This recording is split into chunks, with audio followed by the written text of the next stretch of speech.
Hi, எல்லோருக்கும் வணக்கம். இந்த பாத்திரம் என்னன்னு உங்களுக்கு தெரியுதா? இது நீங்க யாருமே பார்த்திருக்க மாட்டீங்க. இதுதான் ரொம்ப ரொம்ப பழமையான ரயில் அடுக்குன்னு சொல்லுவாங்க. ரயிலுக்கு இதுக்கு என்ன சம்பந்தம் அப்படின்னு நீங்க யோசிக்கலாம். அந்த காலத்துல சேத்ராடம் போறதுக்கு, காசி, ராமேஸ்வரம் இதுக்கெல்லாம் போறதுக்கு சமையல் பண்றதுக்குன்னே பிரத்யேகமா தயாரிக்கப்பட்ட ஒரு பாத்திரம். இதுல என்னென்ன இருக்கு அப்படின்னு சொல்லி உங்களுக்கு காமிக்க போறேன். பார்த்தாலே உங்களுக்கே ஆச்சரியமா இருக்கும். ஃபர்ஸ்ட் ஏதாவது ஒரு காய் பண்றதுக்குள்ள 2 அகலமான பாத்திரம். அடுத்து இதை சிப்பல் அப்படின்னு சொல்லுவாங்க. இந்த சிப்பல் எதுக்குன்னா சாதம் வடிக்கிறதுக்கு, கஞ்சி வடிக்கிறதுக்கு, அடுத்து காய் வதக்கிறதுக்கு ஒரு சின்ன இழுப்பச்சட்டி, அடுத்து டவரான்னு சொல்றது காப்பி ஆத்துறதுக்கு இல்ல வேற எதுக்காவது யூஸ் பண்ணிக்கிறதுக்கு. அதுக்கடுத்து சின்னதா ஒரு பாத்திரம், கடுகு இந்த மாதிரி வச்சுக்கிறதுக்கு சின்ன சின்னதா பாத்திரங்கள் சைஸ் வாரியா கொடுத்துருக்காங்க. அதே மாதிரி தண்ணி மோந்துக்கிறதுக்கு சின்னதா ஒரு சொம்பு,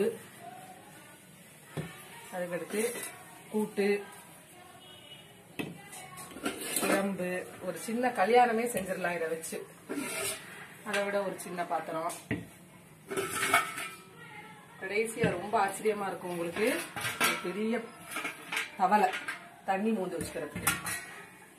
இதை விட ஒரு ஃபேமிலியே இதை வச்சு ரன் பண்ணிடலாம். ஆனா அது ஃபுல்லா ஒரு சின்ன அடுக்குலயே காம்பாக்டா ஒரு பெரிய இன்ஜினியரிங் ஸ்டூடெண்ட் கூட யோசிக்க முடியாத அளவு அந்த காலத்துல ரொம்ப அழகா பண்ணிருக்காங்க. எதுவுமே டிஸ்லோகேட்டே ஆகாது. நீங்க வச்சீங்கன்னா அது அழகா செட் ஆகும் எல்லாமே. திருப்பி அதை உங்களுக்கு திருப்பி வச்சு காமிக்கிறேன்.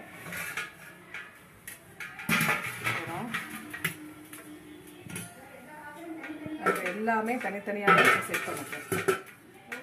2 1 2 3 4 5 6 7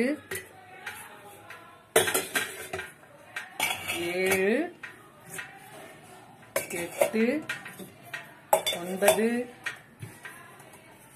10 சிப்பல் 11 12 13 14. 2 in 1 கேள்விப்பட்டிருக்கீங்க. 14 in 1 அப்படிங்கிறது இதுதான். இந்த வீடியோ உங்களுக்கு பிடிச்சிருந்தா லைக் பண்ணுங்க, இல்லைன்னா ஷேர் பண்ணுங்க, இல்லை சப்ஸ்கிரைப் பண்ணுங்க. தேங்க்யூ.